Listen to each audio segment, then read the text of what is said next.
Thanks. What was that you were playing? So that's from the fall. Great. Thanks. Well, my name's Ben. I am a member of the Textures, and I'm here with Justin, who's the lead guitarist of the Textures. He's going to be answering some questions for us today about his rig, his pedal board, his amps, his favorite guitars, and some of his influences. He has no idea what these questions are. So here we go. I guess our first question that everyone's dying to know is, why don't you run us through a couple of your guitars and tell us a little bit about them? Yeah. So this one I got right here is just your basic Fender Strat. I actually just put this together earlier this year in August for a Pink Floyd tribute show I did. It's just got some like Seymour Duncan antiquities in it. And it's just like your basic run-of-the-mill Strat, locking tuners, rosewood board, just vintage style tailpiece that's set pretty soft so I can do some nice shallow bends. And I use this a lot. I love Strats, so this gets a lot of play time, just shows and just for jams in general. Go something else. Do you set that up as floating? Sort of, yeah. It's set like pretty. There's a little space in between the body and the bridge there, but yeah, it's I can go up a little bit, but you know, once you go up, you gotta go down. Right on. Beautiful guitar. Why don't you show us some more?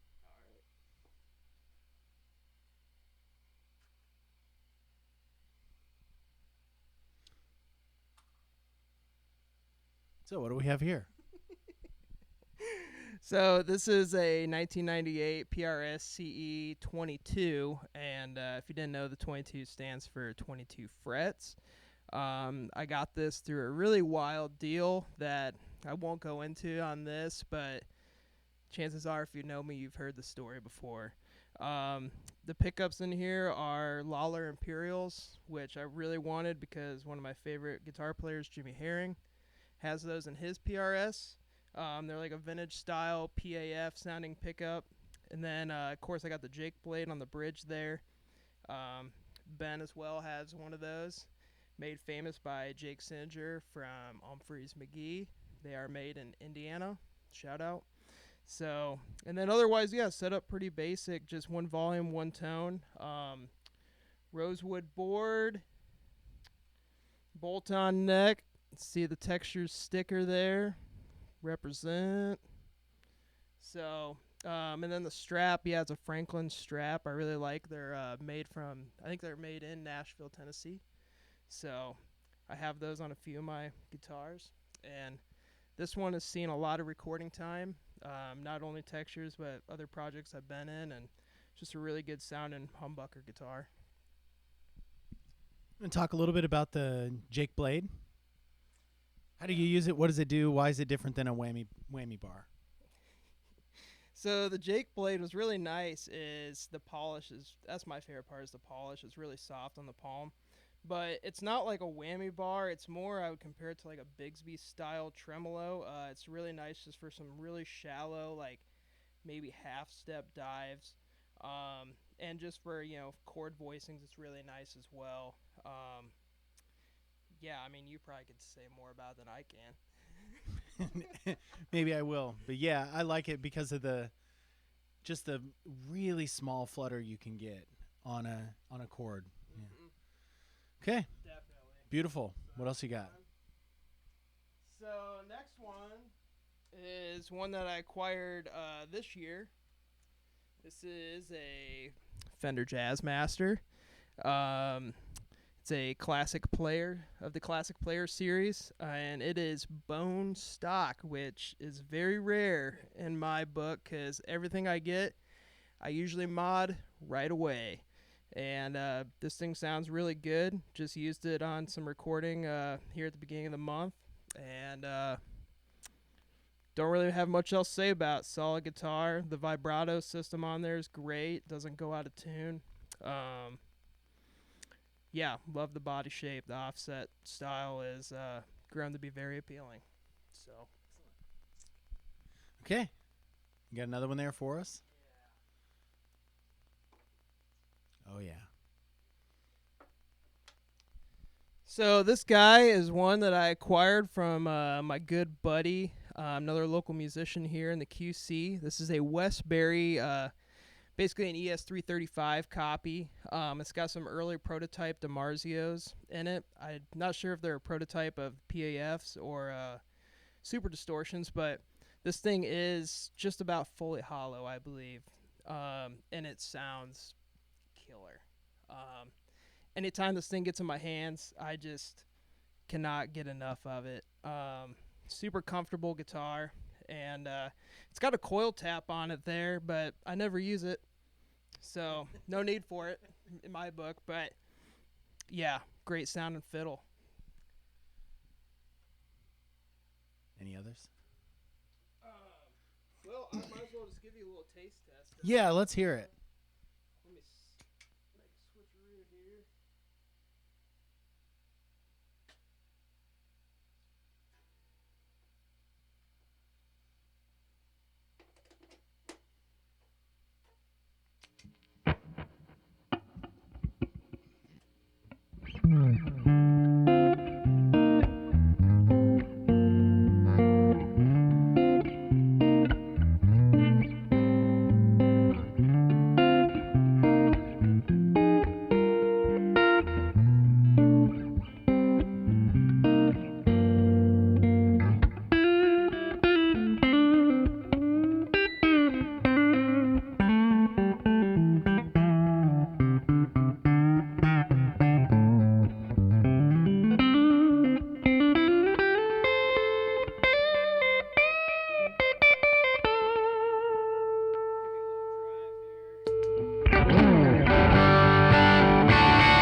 So I think that's a really good example of you were playing your Fender at the beginning, and now this guitar, they have such a different vibe to them. How do you choose which guitar to play? And is it based on the vibe?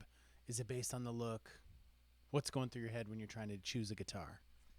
Yeah, so it's basically all the above what you said there, and a lot of it I base on what you're playing. If you're playing like a single coil guitar, like a Strat, then I'll go for something like this. It's got a little bit more meat on the bones, and then vice versa. You know, if you're playing one of your humbucker guitars, like your PRS, then I'll go for something like the Strat or the Jazzmaster. So, and something I really like, you know, with having 6 people in the band, is something I really look for is a guitar that will cut in a mix. In which really the Jazzmaster is one of the best. I mean, it just, no matter where you are, it just seems like it always cuts. Heavy distortion or clean, it just works. But something else I really like is just overall warmth in the tone. I mean, I like there being some bite there, but I like having something that's got some warmth for those kind of jazzier, clean tones. That's something I really try to strive for, at least. So you mentioned maybe choosing a guitar, maybe to differentiate yourself between other guitar players that you're playing. Can you explain a little bit about what that means and why you would want to do that? You know, I think just the whole part of being a musician in general is just having a unique sound, having a sound that if someone's listened to you, some of your music on headphones and not live, they can pick out who's playing what.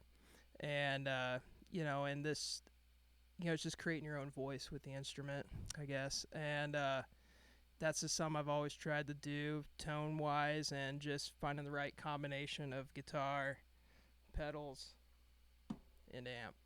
And of course, a lot of it's your hands, you know, and every person has a different approach, different playing style. So, but yeah, I just strive to be different and unique when it comes to just playing and tone-wise. So, Okay, so I think we got to ask, do you have a favorite out of all of these, or is it maybe one of those over there? well, you know, I would say the favorites change week to week. And right now, this is my favorite. I always judge like a favorite by what's the one thing that once you have it strapped on that you don't want to take off. The thing that makes you want to play more, right, and longer. And right now it's this guitar. Before that, I would say it's definitely the Jazzmaster for a while. But then when I was doing the Pink Floyd rehearsals and all that, the Strat definitely was there as well. They've all been a favorite at one time or another. So it's just the flavor of the month, you know. So So to get in some of the nuts and bolts, can you talk about strings, picks, hardware, anything, any preferences there? yeah, so strings. I'm normally a Diodario like 10 through 46 guy, but I recently got musician's friend had like a really killer deal on yeah, DR tight fits, and I really like those a lot too, 10 through 46. And the funny thing is, I actually all these guitars here have DR 10 through 46s on them, and they have been on there for at least 3 months. After every gig or jam, I usually clean them off with some lemon oil, and they have lasted. And I like to bend pretty hard sometimes, and they still have never broke. And so, DR, what's up with the sponsorship or endorsement deal, yo? So, Great. So I'm going to move on to amps. Can you talk to us about different amps you use? Maybe what's in your rig now? What are you building? yeah, so right now what's mic'd up is this just your run of the mill Fender Deluxe Reverb 65 blackface reissue. Um, One thing I really like doing with amps is trying different speakers. And this one, when I bought it used. It came with the stock Jensen uh, P12R, something like that, and I swapped a Selection Cream back in it, which is a great speaker. And then something I've really grown to like is hemp cone speakers, and so I swapped in. I think it's called the Eminence Cannabis Rex, and hemp cone. The one thing is they last a long time, but once they get broken, they take a little bit longer to get broken in than like a paper cone speaker. But once they get broken, I mean, it just sounds sweet. There's not a shrill high end that you would get with some paper cone speakers. And so hemp cone speakers have just sold me. And so that's what I got in here. And then sometimes, depending on the gig, I like going stereo. And so I got these Fender Pro Juniors that are on either side. And yeah, because like if you can go stereo, why not? Why have one when you can have two, right? And someday maybe I'll have four. I don't know. Wet, dry, wet. I don't know. It's the search for tone's never ending. I'm addicted to tone. You know? If that's a bad thing, then I don't know. But so yeah, I like going stereo, and then this one actually has the 10-inch Eminence Cannabis Rex in it, and then this one over here has I think it's like a Eminence Alnico Blue speaker, which is a really good speaker as well. But yeah, and then sometimes I just recently started getting into like the DI cab simulator stuff. This is a Strymon Iridium, and this is fun. I like it more for jamming at home with the headphones. Oh, sure. So, and the sound I'm using on there is like a Fender Deluxe Reverb patch. So, still kind of the same thing, that same tone-wise what I'm going for. But then yeah, this old Silverface Twin that just stays here because why would you want to haul a twin reverb around? I don't. You know, I already got back problems. So, but, yeah. Does that answer your question? Anything around these?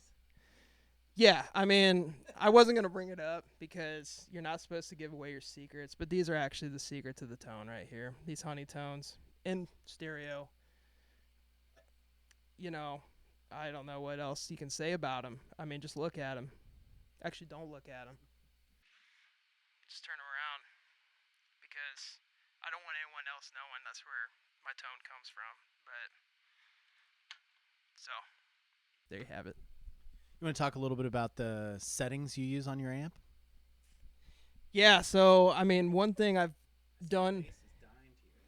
Yeah, I'm not using that channel, so everything's dying.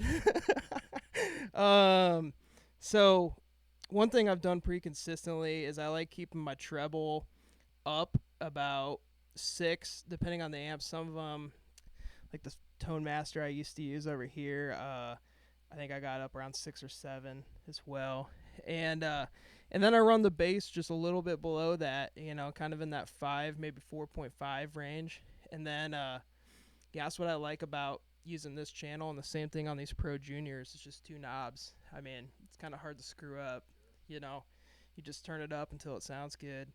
So, and then, yeah, like even when I'm playing live with the Deluxe, I leave the volume at 3. I think it's a good spot, so the sound guy can get a good mix and have a good mix on stage. And same with these Pro Juniors. I usually keep it around 3 for shows, and then practice, around 2.5. So, but yeah, pretty straightforward. So Let's move on to pedals. So we have a pretty compact pedal board here. You want to talk us through what you're using? yeah, so any guitar player would tell you that a guy's pedal board is usually ever changing, and this is no different. So a lot of this has just been trial and error over a number of years, and I can honestly say there's 2 pedals on here that have been on there for probably more than 3 years. Everything else does get changed from time to time. So yeah, so going in, it goes to the TC Electronic Tuner, Polytune. That's a standard at this point. Can't go wrong there, especially the compact size is nice when you're dealing with a smaller board. From there, I go into the Dimension C Chorus. Great chorus pedal. I love chorus as an effect. I love all that good 80s tones. And so that's been my favorite. But I also do have Eventide micro pitch. That's got a good chorus tone on it that I'll break in once in a while. But from there to the phase shifter, I always have a phase on my board. Sometimes I'll have the MXR, the EVH single knob. But this one's really good because you can get a lot of that good, like, Steely Dan tone and Humphreys McGee, just that really warm, wide phaser stuff. It's great. And then from there, I think I go into the J-Rocket Dude, which is one I just swapped on there. It's like a Dumble clone. It's just kind of a good, like, higher gain overdrive. From there into the Greer Southland. That's been a mainstay on my board since, 2016, I think. So quite a while. That's probably the pedal I've had the longest out of anything that I own. Bought it at Chicago Music Exchange when I was up there to see Fish, and it's just stayed on my board ever since. So multiple boards through the years. It's just always been there. And then that with also the Greer Lightspeed, which is, more of they call it a transparent or organic overdrive. It's just a great boost for solos. So that's what I use it for. And also for playing single coils with clean, just to kind of beef it up a little bit. And then the Mutron. This is one of my favorite pedals I've owned. I've owned this one for a long time too. Right when they reissued to the smaller compact size, I just had to get it. So, and, most people know what that's about. Jerry Garcia. Say less, and then I go into the Flint Strymon. Another amazing pedal that's I've had for a couple years now. Reverb's always on. The tremolo on there is great. I use that quite a bit. And then out of there into the Strymon Timeline, which one of the best delays on the market, maybe ever. I use a ton of settings on there. I toggle through. A lot of them are just, I got specific song style. Some of this is from the Pink Floyd show, Time and Breathe, Shiny Crazy Diamond. Yeah, but it's good stuff. So, and then underneath the board, I don't know if you'll be able to get a shot of that. I have a little ego compressor tucked down in there. So, just because I ran out of room, and that's an always-on pedal, so that's kind of a no-brainer. Just tuck her down there, you know. So, but yeah. So you've sort of got your chorus phase, overdrive, and then time modulation. How do you choose your signal flow, and how do you make it work for you? So I've taken a lot of time doing this, and I like having your chorus and your phase pre-gain. And I like how it sits better in a mix when you're using like kind of heavier overdrives. It just seems to mesh better. I would equate that to like if you were running like a dirty amp, like a Marshall or like a 5150. You'd run that stuff in your effects loop, so it would mix better with the gain. And then I go to the overdrives. And then one thing that I've been playing with for a number of years was having delay or reverb first. A lot of people will say reverb last, and that's how I did it. But then I switched it around, and I went reverb into the delay and then delay out. And I find that the delay repeats are a little cleaner and not as washy with the, going into the reverb. So I've kind of stuck with that. Okay. Yeah. Before I have you put your guitar back on, you want to talk a little bit about the pedal board or any of the cables, hardware that you use, like the physical aspects of the board? Yeah, so this is a Creation Music Works board. They're out of Tulsa, Oklahoma, I believe. May not be Tulsa, but definitely Oklahoma. A lot of the cables on here I've soldered myself. It was some I learned just because I got frustrated with never finding the right length. And some of them are store-bought ones, obviously, but if you have the capability and a soldering iron, like you can save so much money. It's crazy. And also just make whatever cable just tailored to the length that you need for your setup, And I can't think of what the measurement is on this board. It's not a 24 by 12. I think it's like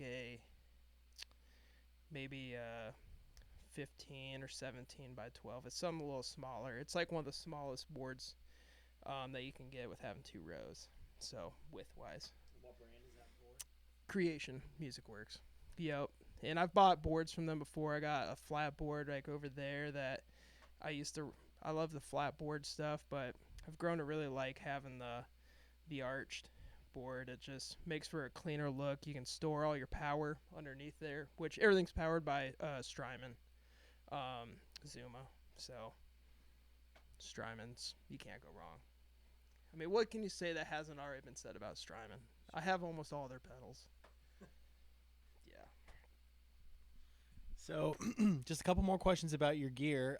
What do you think out of everything, maybe in this whole room? And I know the camera probably can't see everything, but this is like an episode of Hoarders almost. What is your most consistent piece of gear over the years? Definitely the Greer Southland. Every board I've made it's been on there, and every recording, mostly every recording I'd say it's definitely there. That's been my most consistent. That, and of course the Wampler compressor that's underneath the board, like that's been a mainstay for probably 3 years now, I think. And and the Timeline, I guess that's one. I've had this pedal since like 2017 as well, that's a while in my book because I used to trade usually everything I owned at one point. I think I swapped here and there, but now I don't get rid of anything because you never know when you're going to want it back. So sad day when you want it back. Yeah. And then I don't know if the answer would be the same, but do you have a most treasured piece of gear, whether it be a guitar, amp, pedal in this room? I do, and it's this guy right here, the Fox Tone Machine. So if you're not aware what the Fox is, this is feel that. So it's like a blue carpet. So this is a fuzz pedal from the 70s, early 70s, I believe. It's one of the greatest fuzz pedals there is. It's fuzzy. And it's fuzzy. Yep. Guy that made this famous, Billy Gibbons, used one of these religiously on a lot of those ZZ Top albums. And I can't remember if this would have been early enough for Hendrix to use. Somebody may have told me that at a bar. I don't know. But this also came from one of my very good friends in the music scene. Love this pedal a lot. It's also got an octave switch. That's what that big-ass toggle. It's like how you turn on like an airplane with a toggle that size, you know? But, yeah, this is probably my favorite piece of gear. My most treasured piece of gear, I'd say, that I own. It's too big to put on a board because just, you know, it's like the size of like two pedals. Yeah. So it'll never make it on a board that I'll use for live, but probably in the studio. Yeah. Last question before we have you pick up a guitar. What are some of your influences? And then what sets you apart from other players? Oh, man. So definitely like early influence, Eddie Van Halen. Man, I got a super soft spot for Van Halen, you know. I got the 5153 over there. Just when I need to get that itch scratched, I plug into that and lights out, man. So, but yeah, definitely early EVH stuff. Eric Johnson, love Eric Johnson. And then, of course, like David Gilmour, big Gilmour fan. Jimmy Herring, Widespread Panic, Aquarium Rescue Unit, you know, who me and Frog from the Textures got to meet a couple years ago when we saw Widespread Panic in Milwaukee. One of the best moments of my life, for sure. The dude had the softest hands I've ever felt. And that's men and women, softest hands I've ever shook. I mean, it was just amazing. But, yeah, I mean, yeah, Jimmy Herring, of course, you know, I can't go without saying Trey. And I think I would go the same for you, too, you know. Just the way he approaches improvisation with a full band, you know, just unlike any other guy out there. So, yeah. But what sets you apart? What sets me apart? Oh, I don't know. I just steal stuff from everybody else, you know. I just imitate other people and throw like a little, you know, bend action in there. You know, I've stole licks from you. But I think a lot of it's just the expressiveness. You know, what I go for in a solo is probably different from other people. You know, I like more of the vocal-like qualities. You know, I remember Marcus King saying that he used to listen to a lot of saxophone solos, and he based his guitar solos off of that, just for the expressiveness. And that's kind of what I try to strive for. I love the emotional quality of a guitar. You know, like what a lot of blues guys, I would say, strive to get as well. And one of the guys I think that does that really well from a band I despise, but love the guitar player is John Frusciante. You know, his solos, you know, like Scar Tissue, I mean, just fits the song so well. And I guess that's what another thing I try to go for is just suiting the song. You know, not trying to be an independent force in the music, but just something that accentuates the song, accentuates everybody else in the band. So I know that we were in the studio recently, and we were talking about one of your solos, in a song that involves maybe an argument between a man and a woman, and we were talking about how your solo should probably try to emulate that, and I think you got it perfectly. So the lyrical aspects and the human aspects really come through on that. Yeah. Coming soon. All right, so time has come. You want to play us a little something from the Textures that maybe encapsulates all of what we've talked about here today? let's do it. I'll step out of your way.